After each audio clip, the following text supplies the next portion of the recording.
Hello friends, I am Yogesh Kaushik. Welcome to my YouTube channel.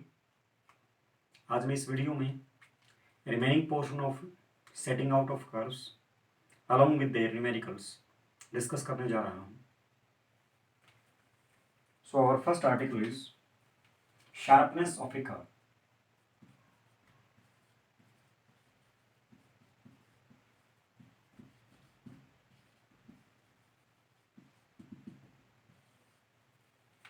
देखिएगा, जो sharpness होती है ये रेडियस डिफाइन करती है, ये डिग्री डिफाइन करती है किसी कर्व की। तो डिफाइंड बाई इट्स रेडियस और इट्स डिग्री। जनरल केस में हम लोग centrifugal ratio in highways is given by this formula. So from here we can calculate v square w over pr or sorry gp, p into g gives me the radius of curve. General case में जो आपका radius होता है या sharpness होती है ये define की जाती है बाई रेडियस और डिग्री। तो इसके लिए हमारी दो डेफिनेशंस होती हैं, दो definitions are there. Number one is called as arc definition and number two is called as chord definition. chord and definition. तो number one is arc definition, number two is chord definition. So हमारा degree of curve जो होता है किसी भी arc के द्वारा या किसी भी कोड के द्वारा सेंटर ऑफ द आर्क पर और सेंटर ऑफ द कर्व के ऊपर एंगल सबटेंड होना is called as the degree of curve. Angle by an arc or by a chord of specified length. उसकी लेंथ मैंने L मान ली। L कुछ भी हो सकता है, 20 metre, 30 metre, 100 metre, 100 feet, 50 feet, 33 feet, वो डिपेंड करता है चेन कौन सी यूज कर रहे हो। तो दो definitions are there. Arc definition generally used for highway geometric design, chord definition generally used for railway geometric design. Arc definition discuss करते हैं। Let us suppose that arc is there having length L, it subtends an angle of d degree at center of the curve. तो आपकी length बराबर है radius into angle, radius into angle, L बराबर है RD। तो यहां से मैं D निकालता हूं, D is equal to L divide by R। Degrees में कन्वर्ट कर दिया, 180 बाई पाई से मल्टीप्लाई कर दिया और you can see 360 by 25, 180 by pi से मल्टीप्लाई कर दिया, डिग्रीज में कन्वर्ट कर दिया। 20 मीटर चेन के लिए जब आप L की वैल्यू 20 मीटर पुट करते हो you will find answer as 1146 by R। 30 metre chain के लिए L पुट करते हो 30 metre, you will find answer as 1719 divide by R।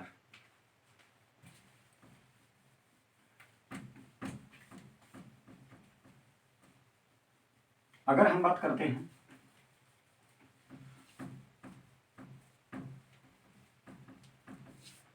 आपकी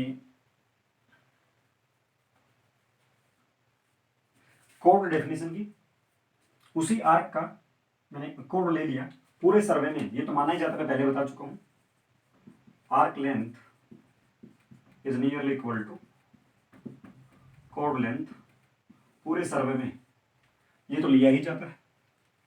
तो ये कोड है मेरी जिसकी लेंथ L है, L/2 mid point of the code T1 T2। T1 is the point of curve before starting of rear tangent।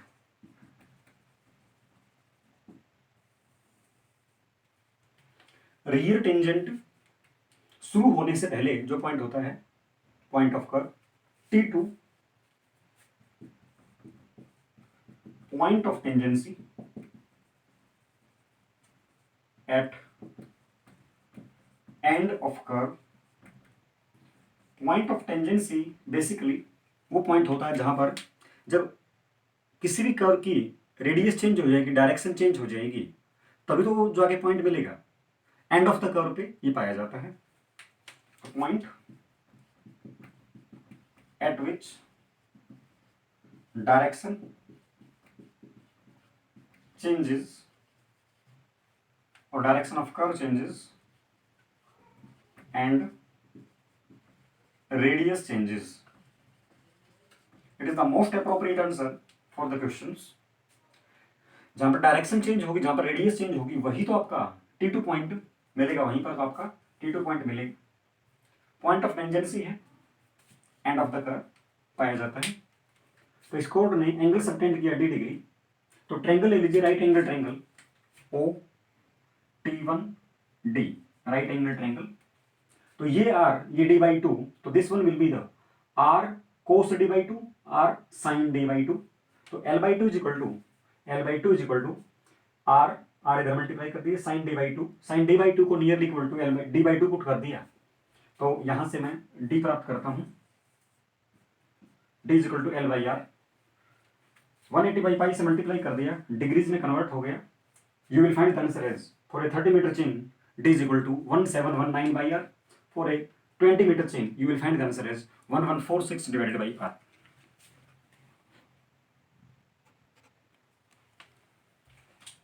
Our note number 1 is,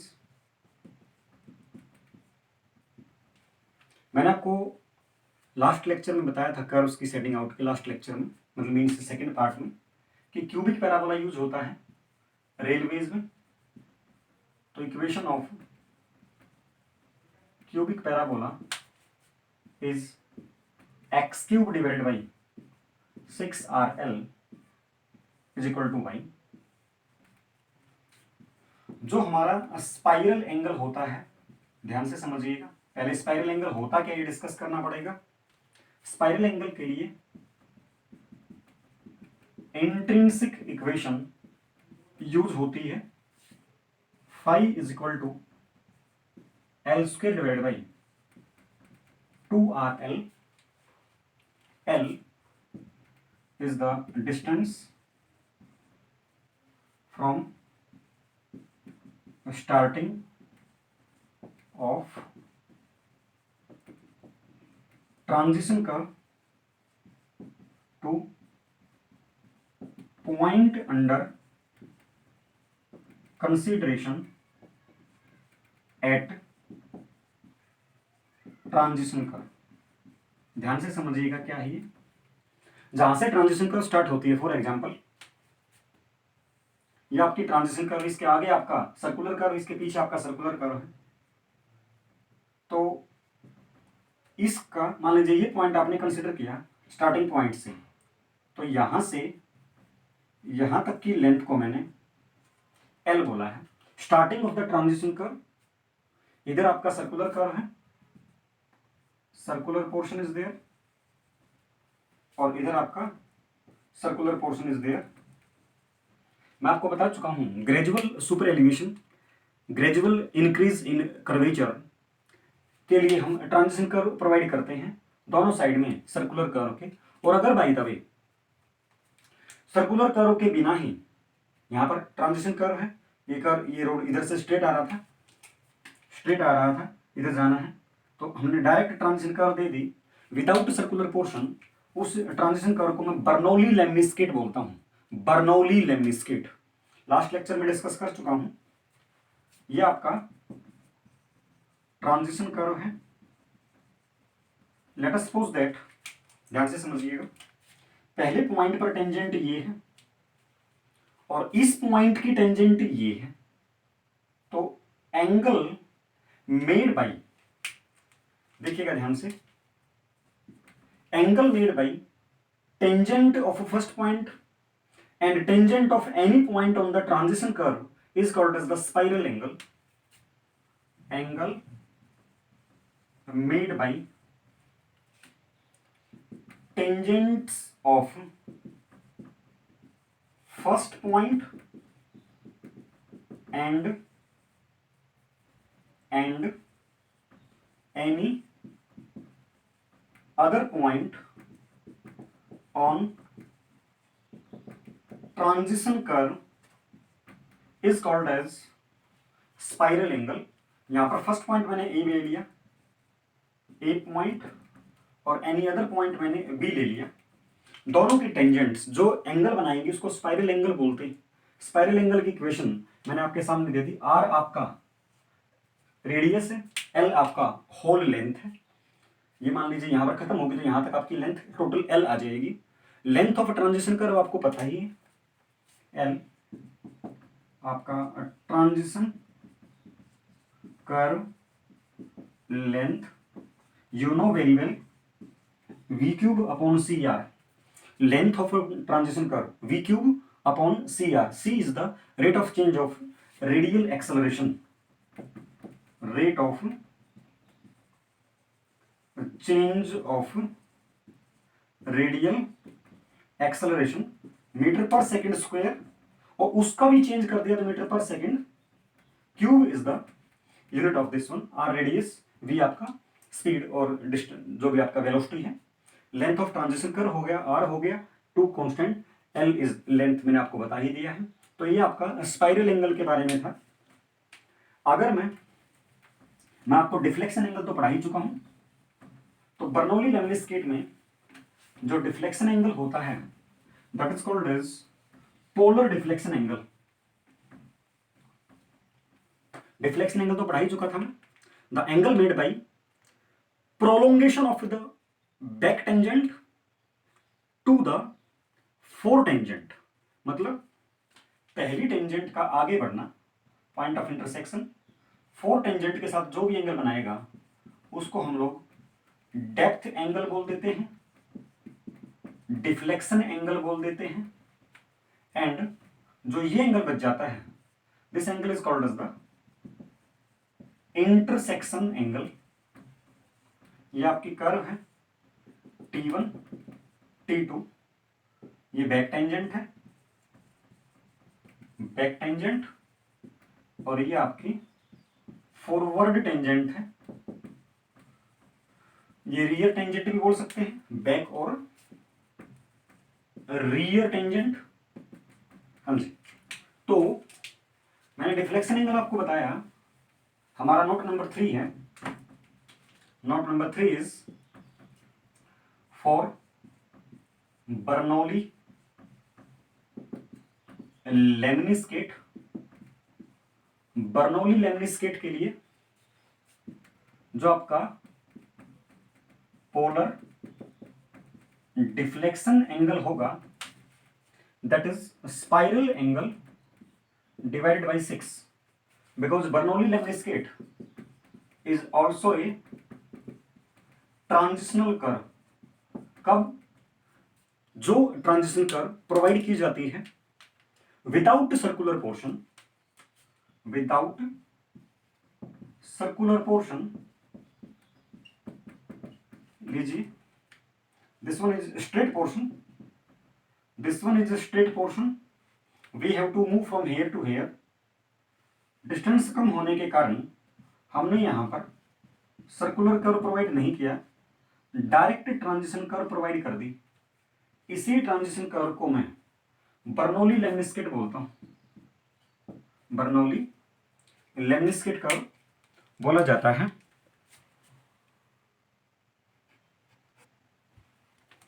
हमारा note number 4 है। मैंने आपको वर्टिकल कर्व्स तो पढ़ाई थी, वर्टिकल कर्व्स में भी summit curves and vertical curves में भी सैग कर्व्स। मीन्स जब ग्रेडियंट चेंज हो रहा हो, फॉर एग्जांपल हम इधर जा रहे हैं, इधर आना है, तो ग्रेडियंट यहाँ पर +G1% है, यहाँ पर -G2% है। Example is of summit curve. तो स्मूथ बनाने के लिए प्रोफाइल को we have to provide vertical curve, vertical curve. This is the length of vertical curve, this is summit curve.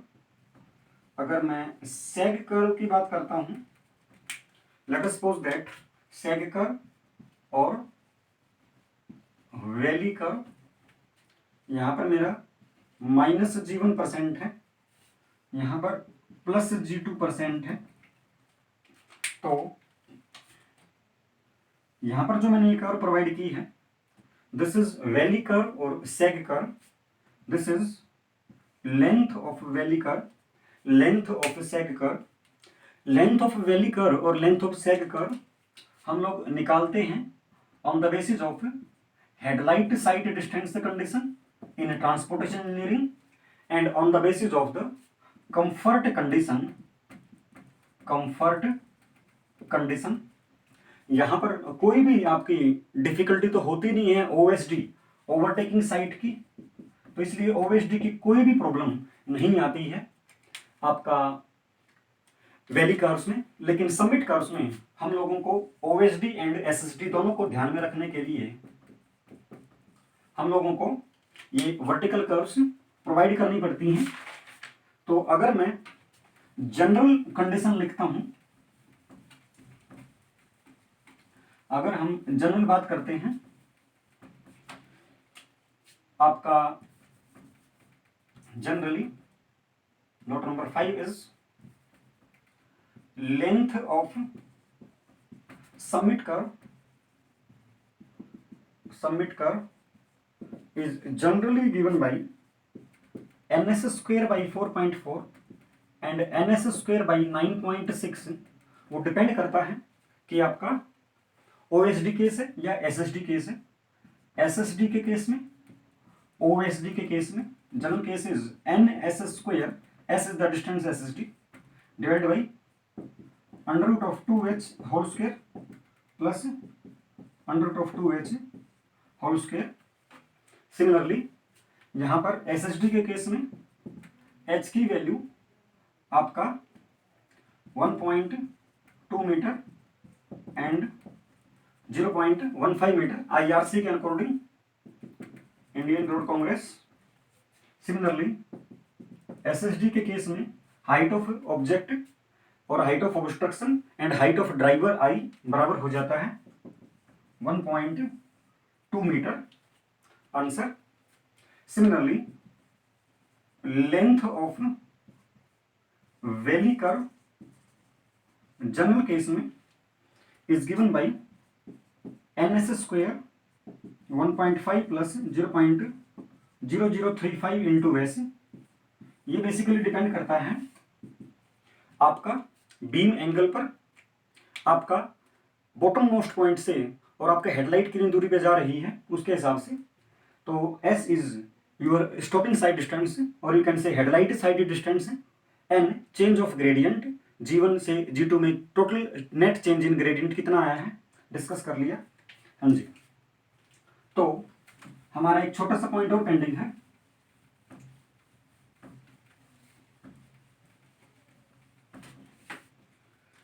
जो आपकी यहां पर आपका स्ट्रेट पोर्शन है, यहां पर आपकी सर्कुलर पोर्शन है, यहां पर आपका straight portion, this is transitional portion, this is circular portion, this is transitional portion. तो जब ये सर्कुलर पोर्शन को जब ये ट्रांजिशनल पोर्शन मिलेगा, बिकॉज यहां पर तो रेडियस ऑफ कर्वेचर पूरा r अचीव हो जाता है, यहां पर तो रेडियस इन्फिनिटी है, यहां पर तो रेडियस इन्फिनिटी है स्ट्रेट पोर्शन में। तो ट्रांजिशन कर्व सर्कुलर कर्व को जब मिलेगी तो थोड़ा सा उसमें गैप एडजस्ट होता है, उस गैप एडजस्टमेंट को हम लोग शिफ्ट इन ट्रांजिशन कर्व बोलते हैं, जो कि गिवन दिया जाता है ls² by 24r, ls² whole divided by 24r। एक छोटा सा पॉइंट और पेंडिंग हमारा, अगर मैं बात करता हूं, ध्यान से देखिएगा, जो भी आपका नोट है, नोट नंबर जो भी है आपका, अगर मैं जनरल कंडीशंस में लेंथ ऑफ वर्टिकल कर्व निकालता हूं, तो this is equal to total change of grade. Let us suppose that G1 से G2 में जो भी टोटल चेंज आया उसको मैंने mode of G1 minus G2 ले लिया, divide by permissible rate of change of gradient पर चेन लेंथ, और जितना भी आपका चेन्स है मल्टीप्लाई कर दीजिए। वैसे तो ये permissible rate of change of gradient examiner आपको देगा, नहीं दे तो no issue at all. Let us suppose that it is R multiplied by जितने भी आपकी चेन्स हैं। तो अगर R, very very important question is there, if R is not given in your examination, तो जनरल केस में it is assume to be 0.06% पर 30 metre for submit curves and 0.03% पर 30 metre for sag curves. Highways के case में ये values आपको provide करनी है, एंड रेलवेज के केस में आर इज इक्वल टू 0.1% पर 30 metre for submit curves and 0.05% पर 30 metre for sag curves. So my dear, आपको ये ध्यान रखना है, अगर permissible rate of change of gradient नहीं दे वो, तो आपको ये वैल्यूज अडॉप्ट करनी है।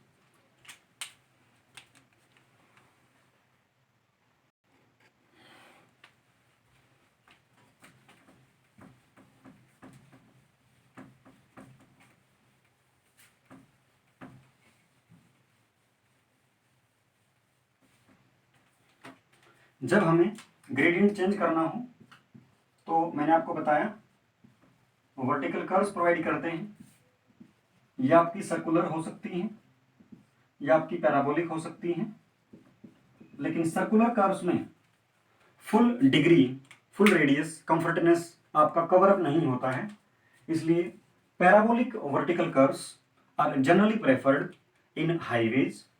हाईवेज में parabolic vertical curves are generally preferred.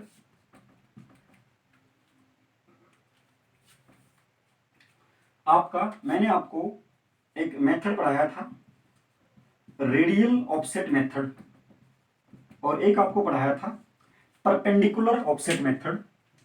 Radial offset method में सेंटर ऑफ कर्व को रेफरेंस माना जाता है।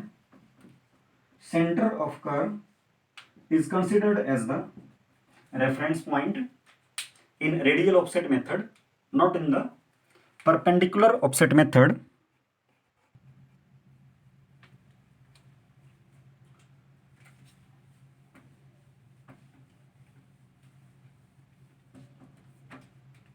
जो आपकी वर्टिकल कर्व्स होती हैं, उन वर्टिकल कर्व्स में small deflection angles are provided.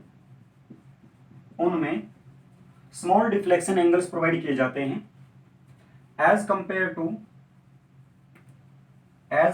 To horizontal curves in highways. Highways के ज्योमेट्रिक डिजाइन में वर्टिकल कर्व्स में स्मॉल डिफ्लेक्शन एंगल प्रोवाइड किए जाते हैं। तो स्मॉल डिफ्लेक्शन एंगल प्रोवाइड करने के कारण vertical curves are designed as flat curves. मतलब कहने का, आपकी कर्व की लेंथ और कोड की लेंथ बराबर मानी जाती है। ये एक अजम्पशन हो गया in the design of vertical curves.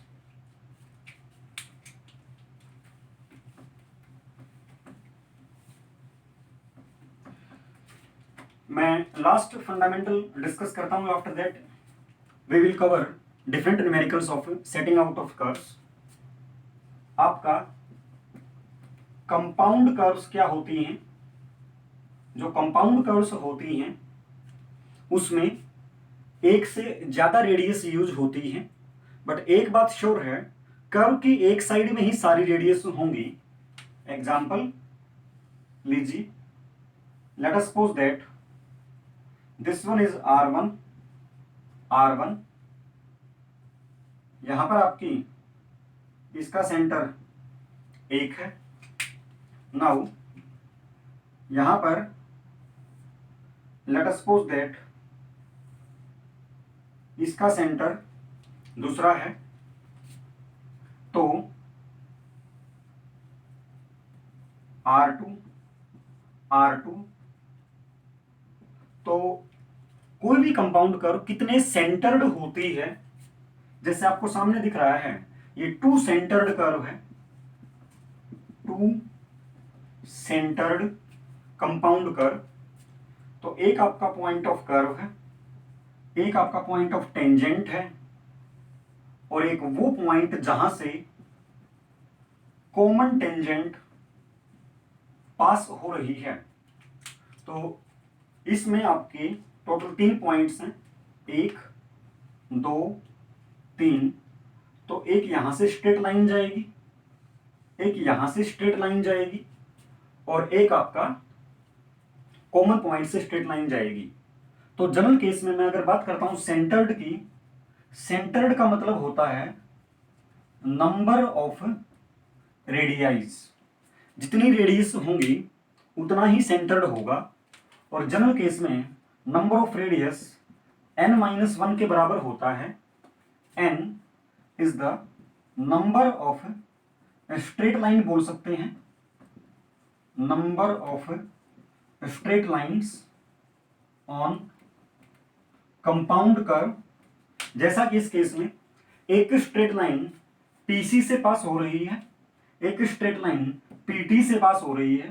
Late us suppose that this point is एक स्ट्रेट लाइन A पॉइंट से पास हो रही है, तो इसमें 3 पॉइंट से स्ट्रेट लाइन पास हो रही हैं, तो it is a 2 centred curve, ना कि 3 सेंटर्ड कर्व। तो सिमिलरली एक आपका, अगर मैं बात करता हूं 3 सेंटर्ड कर्व की, अगर हम बात करते हैं 3 सेंटर्ड कंपाउंड कर्व की, for example let us suppose that this is R1, O1 centre,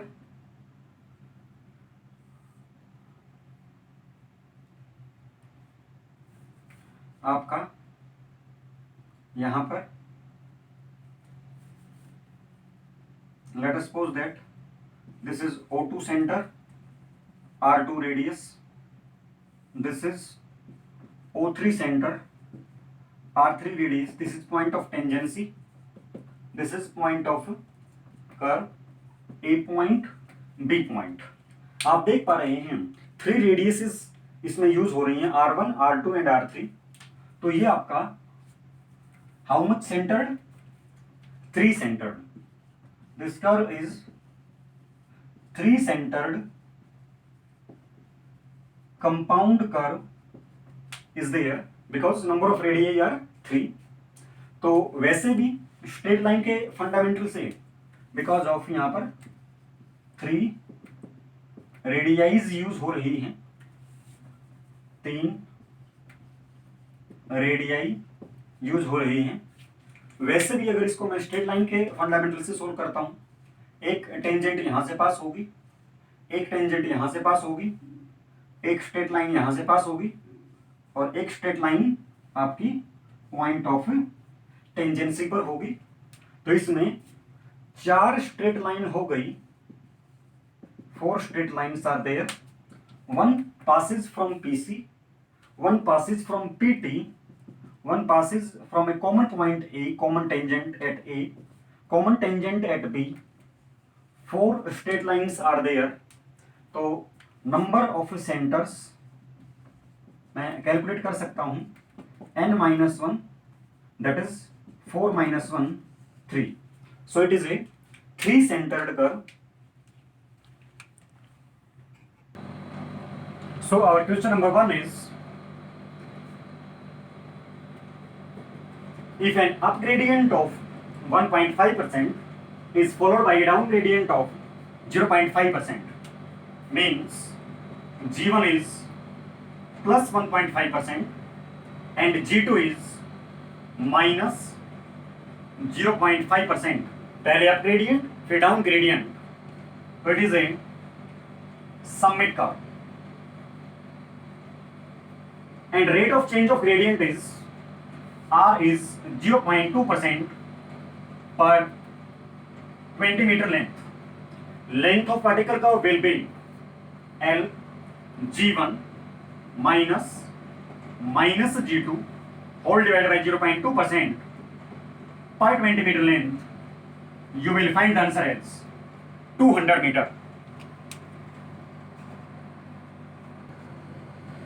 Our question number 2 is, calculate the apex distance. We know apex distance, or you can say external distance,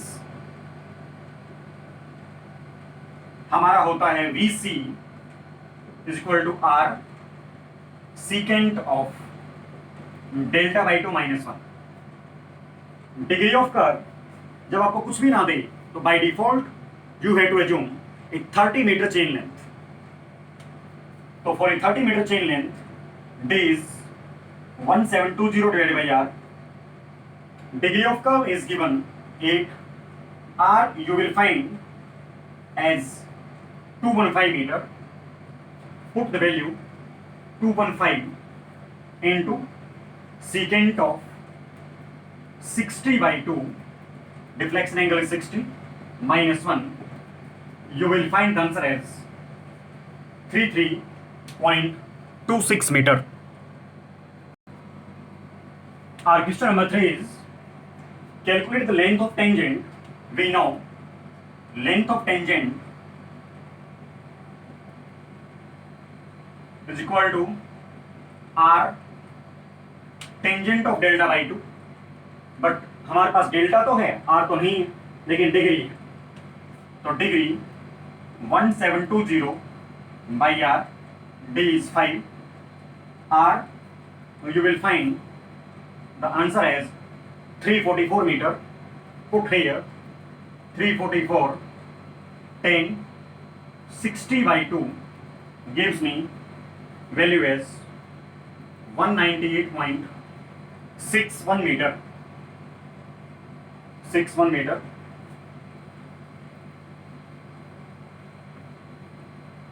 Our question number 4 is, what is degree of curve of radius 573 meter using chain of 20 meter length. हम जानते हैं 20 metre chain के लिए D is 1140 by R, 1146 divided by 573. Degree of curve is 2 degree.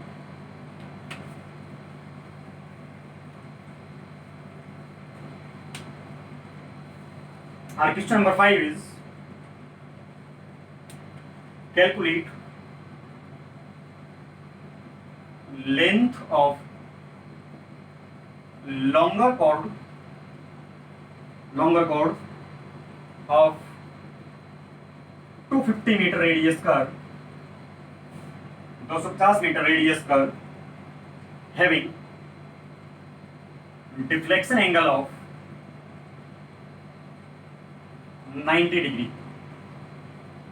So हम जानते हैं length of long chord that is T1 DT2 हमारा होता है 2R साइन डेल्टा बाई 2. तो 2R 250 sine 90 by 2 gives me 353.6 meter. Our question number 6 is length of transition curve required for a curve of radius 300 meter. R is 300 meter. Design speed of 15 meter per second. 15 meter per second. Rate of change of radial acceleration c is 0.3 meter per second cube. We know that length of spiral transition curve, that is the ideal transition curve, because for an ideal transition curve, length should be adjusted such that it is inversely related with r radius, that is mv square upon r. Centrifugal acceleration should be changed gradually. That's why it is inversely proportional. Ls is inversely proportional to 1 by r or r. So, as we know that Ls is equal to v cube upon cr, 15 cube, c is 0.3, r is 300, gives me length of a transition curve required as 37.5 metre. जितना ज़्यादा length of transition curve होता है उतना ज़्यादा comfortness होती है.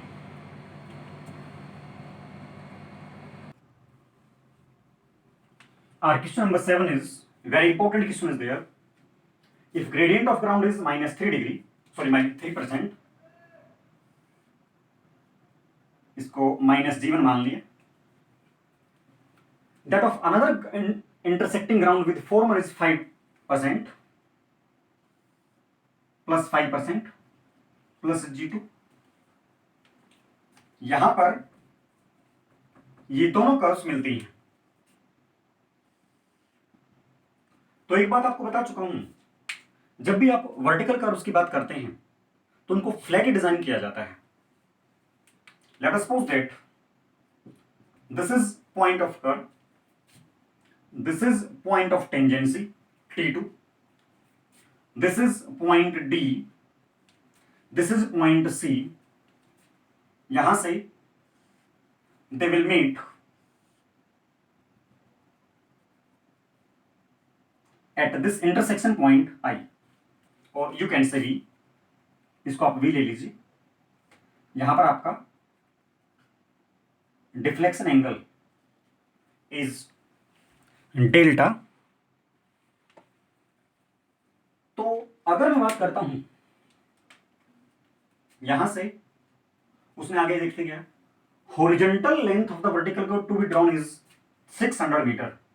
यहां से हॉरिजॉन्टल लेंथ मींस उसने कोड की लेंथ दे दी 600 मीटर. तो ये तो श्योर है T1D और DT2 बराबर होंगे. T1D is equal to DT2 बराबर है 300 मीटर. हम लोगों को ये वैल्यू उसने क्या बोला है, vertical offset E from vertex of the vertical curve to the mid point of the curve C means this we have to calculate. ये हम लोगों को निकालना है. तो अगर मैं बात करता हूं T1D D22 बराबर है, फ्लैट डिजाइन कर रहा है, तो DC and CV will also be equal, DC and CV will also be equal, that is equal to DV का आधा, DV का हाफ. अगर उसको एज ए फ्लैट डिजाइन किया जाता है तो एक तो ये असम्पशन होती है, अगर उसको हम लोग फ्लैट डिजाइन करते हैं तो दूसरी असम्पशन होती है जिस भी एक्सिस पर आपका पैराबोला ओपन होता है y is directly proportional to, आपका पैराबोला ऑप्शन ओपन है आपका y एक्सिस पर, तो y लीनियर आएगा, is directly proportional to x square, और you can say y is equal to 4ax. And X square is equal to 4ay। Parabolic equation इस प्रकार से वैलिड रहती है, जिस भी एक्सिस पर आपका पैराबोला ओपन रहेगा वो एक्सिस लीनियर आती है। तो अगर मैं डीवी लेंथ निकाल लूं और उसका आधा कर दूं तो मैं सीवी निकाल पाऊंगा, that is offset E DC sorry CV, जो कि हमारा ई के बराबर होगा। डिस्कस कर लेते हैं, देखिएगा।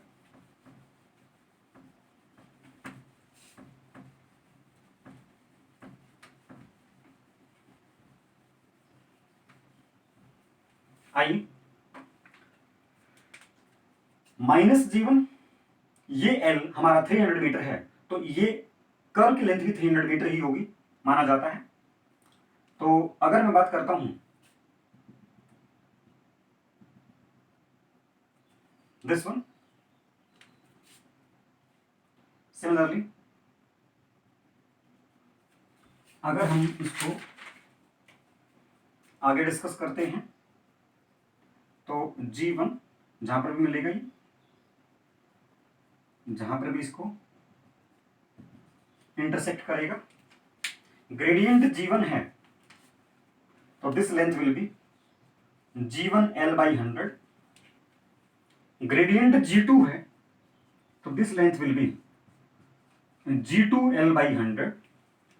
देखिएगा ध्यान से, T1 का चैलेंज कितना होगा, RL कितना होगा, RL of T1 will be equal to RL of V। Intersection point का चैलेंज जनरली गिवन रहता है, इसलिए उसको रेफरेंस ले लिया, प्लस G1 L/100। आधी लेंथ है, L is 300 metre, G1 is 3% given, 3% given. पहला equation, RL of T2 V के RL में जोड़ दीजिए G2 L/100। Equation number 2, G2 is 5%, L is 300। D point T1 और T2 के बीच में लाई कर रहा है, RL of D is equal to RL of T1 and RL of T2 का एवरेज ले दिया, तो 2 times of RL of V, तो RL ऑफ V 2 टाइम्स है, 2 से डिवाइड कर दिया, cancelled out, plus this length is आपका 9 metre and this length is 15 metre, तो 9 metre plus 15 metre divided by 2, that is RL of V plus 12 metre. Means V के RL में मुझे D तक पहुंचने के लिए 12 मीटर जोड़ना पड़ेगा। तो यहां से मैं कंक्लूड कर सकता हूं डीवी लेंथ मेरी 12 मीटर होगी। हम लोगों को E निकालना है, तो E will be 12/2, that is 6 metre. ध्यान से देखिएगा, यह आपका एक सेग कर्व का एग्जांपल है। RL of T1 RL of V plus G1 L/100, RL of T2 RL of V plus G2 L/100। हमें RL of V don't know, but D point T1 और T2 के बीच में लाई कर रहा है, तो RL of D is equal to RL of T1 plus T2 divided by 2। तो RL of V and RL of V 2 RL of V whole divide by 2 कर दिया, प्लस 3 3 जा 9, 100 से डिवाइड कर दिया, ये लीजिए, ये 3 पे कैंसल्ड आउट, ये 3 पे कैंसल्ड आउट, तो 3 3 जा 9, 5 3 जा 15, 9 प्लस 15/2 12 मीटर। तो V के RL में मुझे 12 मीटर जोड़ना पड़ेगा, तभी तो जाकर के मैं D पे पहुंचूंगा। Means DV is equal to 12 metre, तो E is equal to 6 metre. Answer.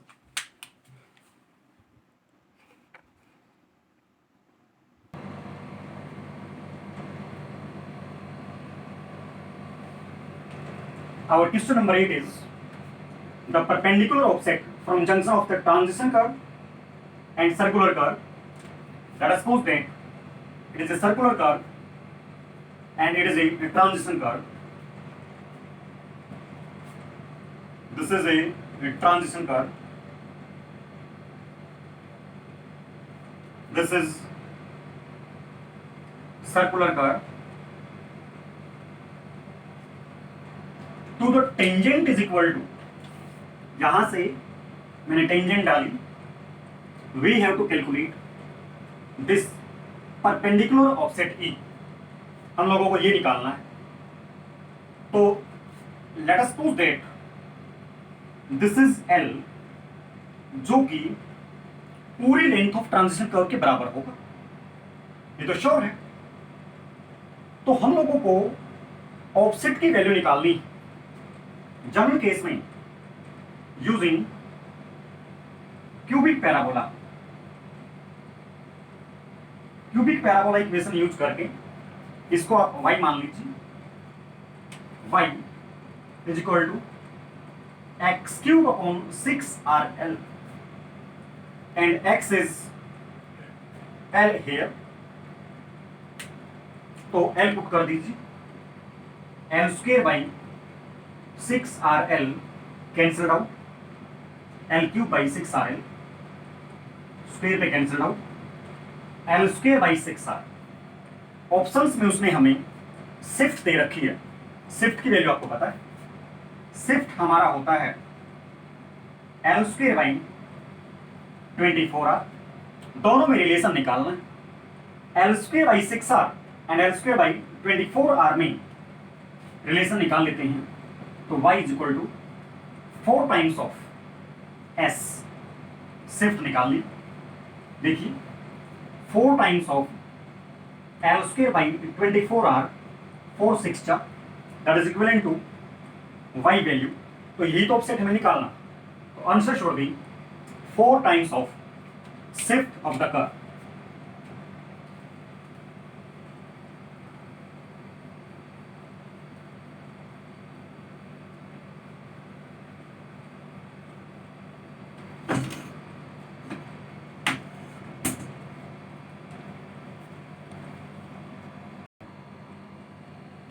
Our question number 9 is, if radius of circular curve is 4 times the length of the transition curve, if R is 4 times of L, then spiral angle will be phi, as we know that phi is equal to L square divided by 2RL. अगर L हमारी पूरी length हो जाती है, complete length हो जाती है, तो L square by 2RL cancel out. L by 2R and R और L के बीच में रिलेशन उसमें हमें दे रखा है R is equal to 4L. और यहां से अगर मैं इसमें R की वैल्यू पुट करता हूं टू 4L, L से L cancelled out. By default angle की यूनिट्स रेडियंस होती हैं. तो it will be equal to 1/8 radians is your final answer. My dear students, इस चैप्टर के हमारे approx 5 to 6 numericals, lengthy numericals from conventional point of view बचे हुए हैं. I will discuss in my next video lecture. Thank you.